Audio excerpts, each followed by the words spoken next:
আলেমে দিন বলুন ভাইয়া। আসিফ ভাই, Asif sir, actually thank you. Farhad ভাইয়ের আগের সঙ্গে আমি যুক্ত হয়েছিলাম, তখন এক্স নাম নিয়ে, এখন একটু আলেমিন মানে একটু ঠিক করে যুক্ত তাড়াতাড়ি হওয়ার জন্য এই নামটা দিয়ে যুক্ত হলাম। তো আমার একটা কথা, সূরা তাওবার ৫ নম্বর আয়াত নিয়ে এখন ওয়েস্ট বেঙ্গলে বিশাল গন্ডগোল মানে একটা যা চলছে, সেটা তো মানে হয়তো আপনারা জানেন কি জানেন না আমি জানি না। তো ওই মুসলিমদের যেখানে পাও ধরে হত্যা করো, অমুক করো, এই নিয়ে অনেকে অনেক কিছু বলছে ফেসবুকে। আমি এক জায়গায় কমেন্ট করেছিলাম যে এই আয়াতটাকে তো কোনো কিছু থেকে পরে কোনো আয়াত দিয়ে তো রহিত রহিত করা হয়নি। হ্যালো, হ্যাঁ বলেন। বলছি এই সূরা তাওবার যে ৫ নম্বর আয়াতটা আছে, ওটাকে কি কোনো আয়াত দিয়ে পরে রহিত করা হয়েছে? না, হয়নি। আমি একজনকে কমেন্ট করেছিলাম যে মানে সে যুক্তি আমাকে দেখিয়েছে যে এটা যুদ্ধের প্রেক্ষাপটে এই আয়াত নাজিল হয়েছিল, তারপরে এই না, আয়াতের এটা যুদ্ধের আর কোনো প্রেক্ষাপটে ভ্যালিডিটি নাজিল নেই। হয় আমি নাই। একটাই কথা তাকে বলেছি এটা যে যুদ্ধের প্রেক্ষাপটে নাজিল হয় নাই। এটা যুদ্ধের প্রেক্ষাপটে নাজিল হয় নাই। আমি তাকে এটা তাফসীর শান্তিপূর্ণ দেখিয়েছি, ওই আয়াতের অবস্থাতেই তাফসীর দেখিয়েছি। নাজিল হয়েছিল। আমি তা কোরআন.com থেকে ওখানে তাফসিরে ইবনে কাসির থেকে ওকে দিয়ে ওখান থেকে ডকুমেন্টস দিলাম, সবকিছু দিলাম। না বলছে না এই আয়াত এখন ইনঅ্যাক্টিভ। আমি বলছি যদি কোনো আয়াত পরবর্তী কোনো আয়াত থেকে রহিত না হয়, সেটা কিয়ামত পর্যন্ত প্রযোজ্য থাকবে। সেটাকে কেউ মানে কোনো মানে মুমিনের কোনো ক্ষমতা নেই সেটাকে ইনঅ্যাক্টিভ বলে দেওয়া বা সেটাকে অগ্রাহ্য করা। তো সেটা নিয়ে তারপরে আমি তাকে ওটা নিয়ে বললাম। কিন্তু তারপরে যেমন ওই মদ খাওয়ার এগুলো দেখালাম, ওখানে ৩ টা আয়াত আছে সেগুলোর রেফারেন্স দিলাম। সে মানে এখন যেটা চলছে ওই এটা নিয়ে ওর মানে এর ব্যাখ্যা আলাদা, প্রেক্ষাপট আলাদা। কোনো কি মুমিনের ব্যাখ্যা প্রেক্ষাপটের উপরে ইসলাম চলে? আচ্ছা, এই বিষয়ে সংশয়.com এ লেখা আছে ভাই, আপনি এটা পড়ে নিতে পারেন। আপনার লেখা আর আমি পড়েছি। সে আমাকে বলেছে যে সামনাসামনি ডিবেট হবে। তো আমি বলেছি ঠিক আছে। আমি আচ্ছা, তাকে বলেছি আপনি তো কোনো আলেম নয়। আপনি একজন তাদেরকে আলেমকে নিয়ে আসুন। আলেমদেরকে নিয়ে আসতে বলেন।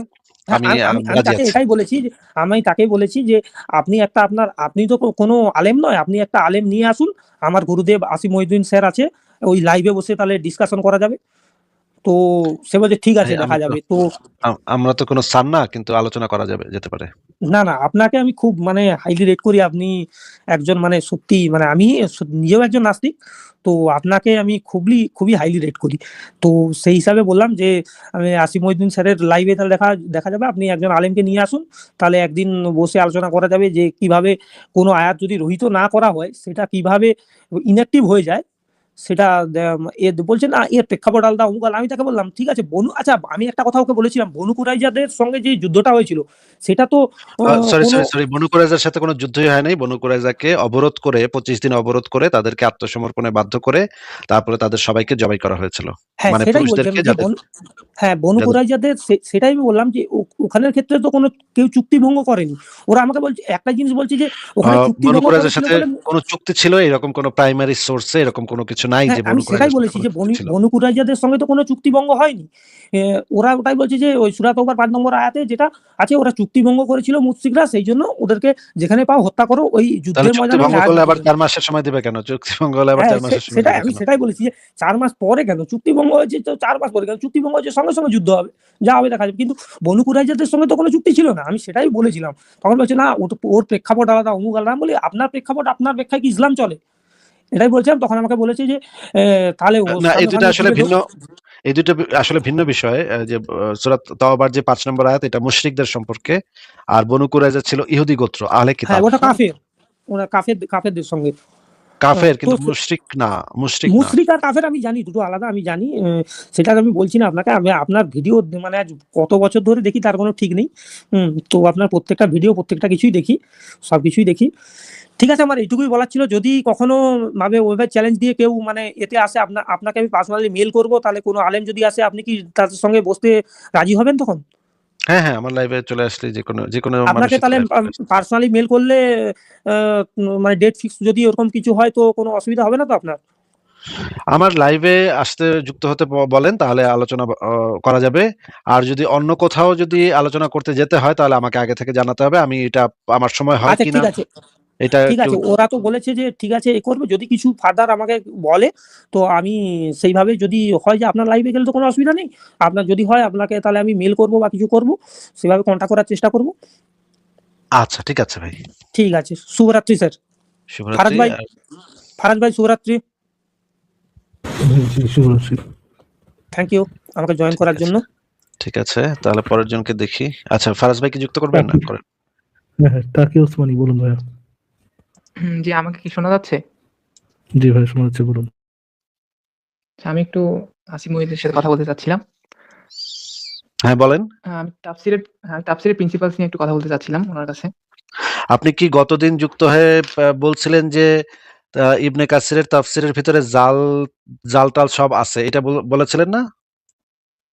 জি, আমি বলছিলাম যে ইবনে কাসির রাহিমাহুল্লাহ ডকুমেন্টেশনের জন্য অনেক হাদিস আনছেন যে ডকুমেন্টেশনের জন্য জাল হাদিসও সে ঢুকাই দিচ্ছে, ডকুমেন্টেশনের জন্য কিন্তু উল্লেখ না করে, নোট না দিয়ে হ্যাঁ, জাল হাদিসও ঢুকাই দিচ্ছে, এটা বলেছিলেন না?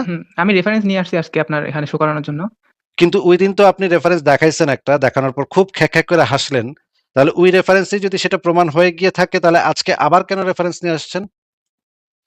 ওই রেফারেন্সের মধ্যে তো একদম স্পেসিফিকলি ওইভাবে উল্লেখ ওই করা দিন তো নেই, আপনি কিন্তু এমন ভাবে হাসতেছিলেন যে আপনি বিরাট একটা রেফারেন্স দিয়ে আসিফ মহিউদ্দিনের দাঁত ভাইঙ্গা একেবারে একাকার করে দিচ্ছেন। খ্যাক করে কিছুক্ষণ হাসলেন। ওহো, দিছি একেবারে দিছি ভাড়াইয়া দিছি ভাড়াইয়া।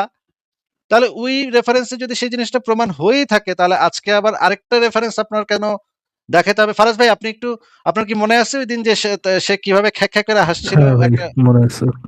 তাহলে ওই দিনের ওই রেফারেন্সটা দিয়ে যদি সেটা একদম ভ্যালিড প্রমাণ হয়ে যায়, একদম ফুল প্রুফ প্রমাণ হয়ে যায় যে ইবনে কাসির তার তাফসিরের ভিতরে জাল-টাল সব নিয়ে আসছে, নোট না দিয়ে। ইবনে কাসির সেটাকে জাল মনে কইরাও নিয়ে আসছে, নোট না দিয়ে, এবং জালটাকে নোট না দিয়েই সে ছেড়ে দিছে।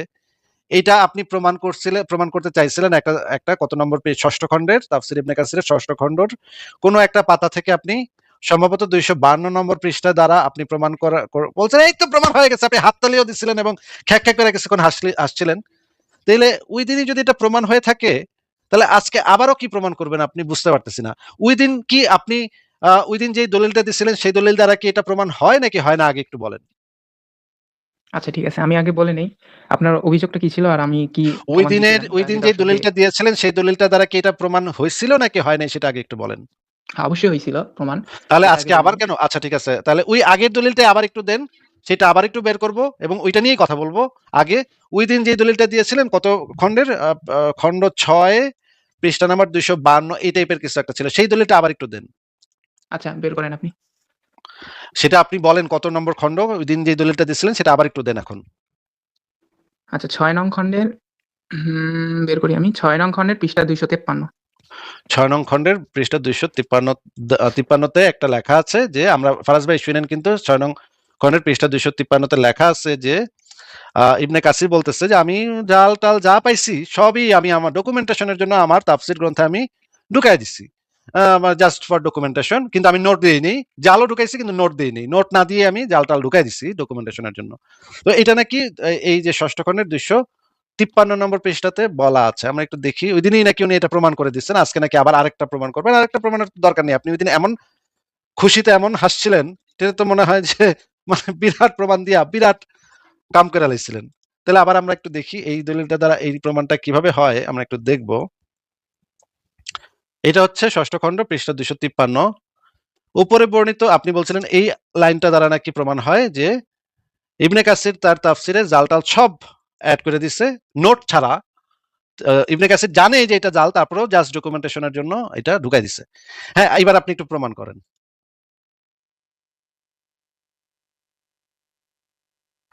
তাকি ওসমানী নামে যিনি যুক্ত হয়েছেন, এইবার আপনি প্রমাণ করেন। হ্যাঁ, জি, আমাকে শোনা যাচ্ছে না? হ্যাঁ, শোনা যাচ্ছে, বলেন। হ্যাঁ, প্রথম কথা হচ্ছে যে ইবনে কাসির রাহিমাহুল্লাহ ওনার কিতাবে যখন কোন হাদিস আনেন এবং এই না, না, তাফসীরের আপনার যে মূলনীতিটা নিজস্ব বক্তব্য আমি শুনতে চাচ্ছি না। এইখানে দলিল থেকে আপনি দেখায় প্রমাণ করবেন। আচ্ছা, দলিল থেকে দেখানো প্রমাণ করব তার আগে আমাকে কিছু কথা বলতে হবে যেটা না, আমার আপনার নিজস্ব বক্তব্য আর্গুমেন্টের সাথে এই মুহূর্তে, সম্পর্কিত। আপনার নিজস্ব বক্তব্য এই মুহূর্তে শুনতে চাচ্ছি না। দলিল থেকে দেখায়, লাইন দেখায় আমাকে প্রমাণ করেন এটা। আচ্ছা, দেখেন আসিফ ভাই, মানে আমার কোনটা নিজস্ব বক্তব্য, আপনার নিজস্ব নিজস্ব বক্তব্য কোনটা না, বক্তব্য, আপনার এটা নিজস্ব তো কোনো আপনি বক্তব্য শুনতে আগে চাচ্ছি না। ডিসাইড করে নিচ্ছেন। আপনার নিজস্ব কোনো বক্তব্য শুনতে চাচ্ছি না। আপনি যদি বলেন মানে ইবনে কাসির যে আমি কি যখন বলতে তাফসীর চাচ্ছি লেখেন, এটা আচ্ছা আপনি আগে মিউট করে দেই। আপনি যদি বলেন তাফসীরে ইবনে কাসির যখন তাফসীর লেখেন তখন তিনি বাম হাত দিয়ে লেখেন বা ডান হাত দিয়ে লেখেন বা পাছা দিয়ে লেখেন, এই কথাগুলা শুনতে চাচ্ছি না। কারণ এই আচ্ছা, আপনি কথাগুলো তো এই অ্যাগ্রেসিভ কেন দলিলের হচ্ছেন ভেতরে, বলেন ভাই? এই কথাগুলো এই দলিলের ভেতরে নাই।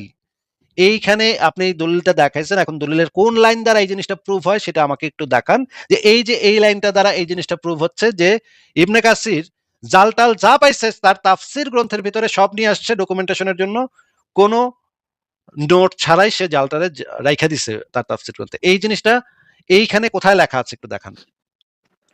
আচ্ছা, এটা আমাদের জানার জন্য প্রথমে উপরে বর্ণিত হাদিস সমূহ যে বর্ণনা করা হয়েছে ওখানে যাইতে হবে। ওখানে একটু আমরা দয়া করে যাই, উপরে একটু যাই। না, জাল যে লেখা আছে সেটা কোন জায়গায়, জাল আমি নিয়ে আসছি ডকুমেন্টেশনের জন্য, সেটা কোথায় লেখা আছে সেটা একটু দেখান। সেটাই আমি আপনাকে প্রমাণ করতেছি, আপনি উপরে যান। আপনি তো এই 253 বের করতে বলেন, এখন আবার উপরে যেতে বলতেছেন কেন? ভাই উপরে উনি যে হাদিসটা আনছেন ওটা হচ্ছে একটা জাল হাদিস আনছেন, কিন্তু ওখানে কোনো নোট দেয়নি, কিন্তু না, না, এখানে ওইটাই বলতেছে যে আমি জাল ওই হাদিসটা নিয়ে আসছি, জাল উনি যে বলে কিন্তু আমি দিছেন যে আমি ওখানে জাল কোনো হাদিস নোট দেওয়া আনছি। নেই। আরে বেকুব, উনি যে তাফসির ইবনে কাসিরের ভিতরে তাফসির ইবনে কাসির বলে দিচ্ছে যে আমি জালটাল যা পাইছি, আপনাকে এটা দেখাইতে হবে যে আমি জালটাল যা পাইছি। ইবনে কাসির বলতেছে যে আমি জালটাল যা হাতের কাছে পাইছি, যে যেমনে কইছে আমারে জাল জোল যাই হোক না কেন, আমি ডকুমেন্টেশনের জন্য আমার তাফসির ইবনে কাসির গ্রন্থের ভিতরে আমি সব ঢুকাই দিছি। এই কথাটা ইবনে কাসির তার কোথায় বলছে, কোন তাফসির, মানে তাফসিরের ভূমিকার ভিতরে বা মানে উপসংহারে বা শেষের দিকে কোন জায়গাতে বলছে বা অন্য কোনো কিতাবে এই কথাটা বলছে, সেইটা আমাকে দেখাইতে হবে। আপনার দৃষ্টিতে কোনটা জাল সেইটা ইবনে কাসির আনছে দেখা ইবনে কাসির জাল আনছে, এইটা আপনার দৃষ্টিতে জাল সেটা আমি জানতে চাচ্ছি না। আপনার দৃষ্টিতে কোনটা জাল কোনটা জয়ীফ সেটা আমি জানতে চাচ্ছি না। তাফসির ইবনে কাসির এই কথাটা বলতে হবে, বলা থাকতে হবে তাফসির ইবনে কাসিরের কোথাও বা ইবনে কাসিরের কোনো লেখাতে যে আমি জাল টাল যা সামনে পাইছি আমার তাফসির ইবনে কাসিরের ভিতরে সব ঢুকাই দিছি ডকুমেন্টেশনের জন্য, কোনো নোট ছাড়া। এই কথাটা ইবনে কাসিরের বক্তব্য থেকে বের করে দেখাতে হবে। এইটা ছিল কন্ডিশন। হ্যাঁ বলেন। আচ্ছা, আমি বুঝলাম না আপনি কেন আমাকে বারবার মিউট করতেছেন কেন? এটা তো দুঃখজনক আচ্ছা, একটা ব্যাপার। এই যে কান্নাকাটি ছাড়া কি আপনার কি সেই দলিলটা দেখাবেন যে কোথায় লেখা আছে? কান্নাকাটি করা ছাড়া এরপরে যেই কথাই বলবেন শুধু দলিল নিয়ে কথা বলবেন। এছাড়া যদি অন্য কোনো কথা বলেন তাইলে কিক আউট করা হবে। বলেন। ওইটাই তো আমি বলতেছি, দেখেন আপনি খুব অ্যাগ্রেসিভ হয়ে যাচ্ছেন। আমি আচ্ছা, আজকে ঠিক আছে। শান্ত আবারও মাথায় আবারও আবার ঠিক আছে, ঠিক আছে। তাহলে আচ্ছা, লাস্ট একটা চান্স দিলাম। অন্য কোনো কথা না, আমি অ্যাগ্রেসিভ হচ্ছি না, আমি আল্লাহকে পুন্দাচ্ছি নাকি আমি নবীরে ন্যাংটা করে ঝুলায় রাখছি, এইগুলা নিয়ে কোনো কথা না। শুধুমাত্র কোথায় আমার সময়টা নষ্ট করেন না। আপনাকে আল্লাহর হস্তে আল্লাহর দোহাই দেওয়া হচ্ছে যে আপনি আমাদেরকে বের করে দেখান যে তাফসির ইবনে কাসিরের ভিতরে ইবনে কাসির কোথায় বলছে যে আমি জাল টাল যা পাইছি নিয়ে আসছি। আমি জানি এটা জাল, কিন্তু তারপরে আমি নিয়ে আসছি ডকুমেন্টেশনের জন্য, কোনো নোট ছাড়া আমি রেখে দিচ্ছি আমার তুমি তো চাচ্ছ আমি অ্যাগ্রেসিভ হই, তাই তো নাকি? এই যে বলদা, তুই তুই কয়দিন আসলি, একদিনও তুই এটা দেখাইতে পারলি না। তুই আরো কয়দিন যে আসবি তুই, ছাগল কথাকার একেবারে চোরাহাগা বলদ। আচ্ছা, আমি এখন আরো একটা জিনিস দেখাই দিই যে ফারাজ ভাই দেখছেন এই চুনাহাগা মুমিনের অবস্থাটা দেখছেন? এদের মূল ফোকাসই থাকে হচ্ছে গিয়া রেফারেন্স কম দিবে বা কম দিবে, তার দাবি সপক্ষে প্রমাণ দেওয়াটা তার ফোকাস না। ফোকাস হচ্ছে গিয়ে আপনার রাগায় দিল, রাগায় দেওয়ার পর আপনি একটা রিয়াকশন দিলেন, এইটাই হচ্ছে তাদের অ্যাচিভমেন্ট। মানে ঠিক তাদের আছে, গোল। দিলাম হ্যাঁ, এটাই আছে। দিলাম। এটা নিয়ে তারা 3 মাস লাইভ করুক, আমারে গালি দিয়ে বাইর করে দিচ্ছে দিন, এটা নিয়ে তারা 3 মাস লাইভ করুক। আচ্ছা, আমরা একটু দেখি যে এখানে এটা হচ্ছে তাহকিক তাফসির ইবনু কাসির। ওইদিন আমরা মানে ডক্টর জাকারিয়ার বক্তব্য দেখাইছি, তারপরে আরো একটা জিনিস দেখাই। এটা হচ্ছে তাহকিক তাফসির ইবনু কাসির। এখানে যে জিনিসটা বলা হচ্ছে দেখেন,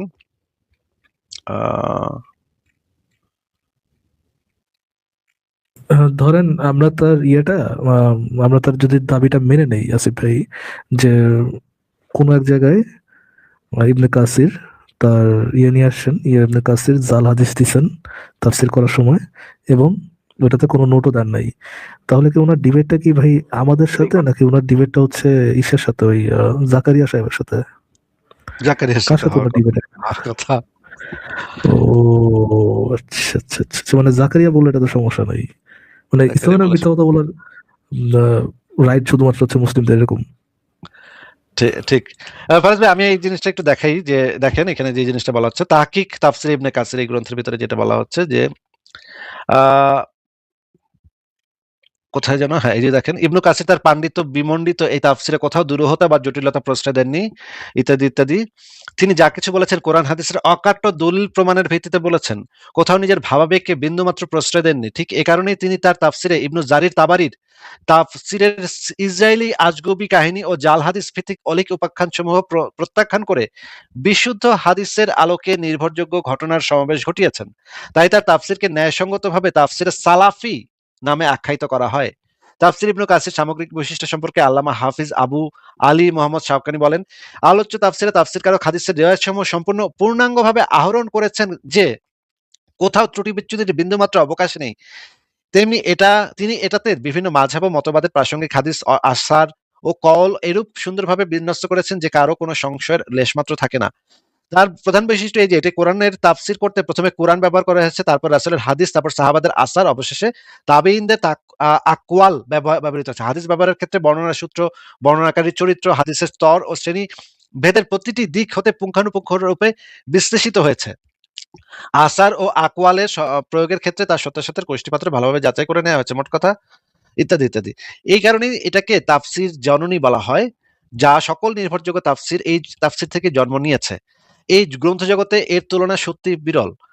আর এই সুনাহাগা মুমিনা এসে বলতেছে তাফসির ইবনে কাসিরকে, যেই কারণে তাফসির ইবনে কাসিরকে সবচাইতে গুরুত্বপূর্ণ তাফসির গুলার ভিতরে প্রধানতম বলা হয়, এ এসে বলতেছে যে তাফসির ইবনে কাসিরের ভিতরে আচ্ছা ইবনে ভাই, কাসির। বিষয়টা কিরকম হচ্ছে যে আপনি এটাও তো এক ধরনের ক্লেম, রাইট? মুমিনদের এক ধরনের ক্লেম যে এটা এত সহি এই সেই। আপনি মুমিনদের দাবি মুমিনদের থেকে বেশি সিরিয়াসলি নিচ্ছেন, এরকম কি হচ্ছে? আমি তা শুধুমাত্র দেখাচ্ছি মাত্র, আমি শুধুমাত্র উপস্থাপক ভাই, আমি তো মানে যে তাহকিক করছে সে এগুলা লিখতেছে তাফসির ইবনে কাসির সম্পর্কে, তাহলে আমি এখানে হুম। এটা তো আমার কথা না ফারাজ ভাই। আহ